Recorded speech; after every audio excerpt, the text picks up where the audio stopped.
जम्मू कश्मीर के पहलगाम में 22 अप्रैल 2025 को हुए आतंकी हमले के तुरंत बाद भारत ने पाकिस्तान के साथ सिंधु जल संधि को सस्पेंड कर दिया। इसके बाद से पड़ोसी देश बौखला गया और कहने लगा कि ये युद्ध की स्थिति है और वर्ल्ड बैंक में इसकी गुहार लगाने की बात कहने लगा। मामले पर विश्व बैंक ने प्रतिक्रिया दी है। न्यूज एजेंसी रॉयटर्स के मुताबिक वर्ल्ड बैंक के प्रवक्ता ने कहा कि विश्व बैंक समेत परिभाषित कामों के लिए ट्रीटी पर सिग्नेचर है और हम ट्रीटी के सदस्य देशों की ओर से लिए गए संधि संबंधी संप्रभु निर्णय पर अपनी राय नहीं रखते हैं। इस संधि से निलंबित होने के बाद से देशवासियों के मन में एक सवाल चल रहा है कि इस संधि के निलंबित होने से पाकिस्तान को कितना नुकसान होगा। दोनों देशों के बीच सिंधु जल संधि के क्या मायने हैं और पाकिस्तान को कितना नुकसान उठाना होगा।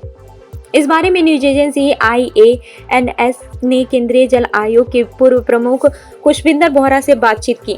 उन्होंने कहा कि सिंधु जल संधि निलंबन के बाद से हम बाध्य नहीं हैं। हम पड़ोसी देश पाकिस्तान को जानकारी साझा करें। उन्होंने कहा कि सिंधु जल संधि के तहत अब तक हम कुछ चीजों को लेकर बाध्य थे, लेकिन हमें सबसे पहले यह जानना भी जरूरी है कि इस संधि के तहत कौन कौन सी नदियां हैं। उन्होंने कहा कि इस संधि के अंदर 6 नदियां हैं।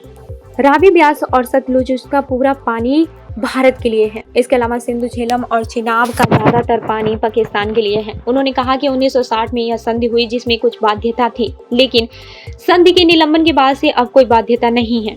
अब निलंबन के बाद डाटा शेयर करने की जरूरत नहीं होगी।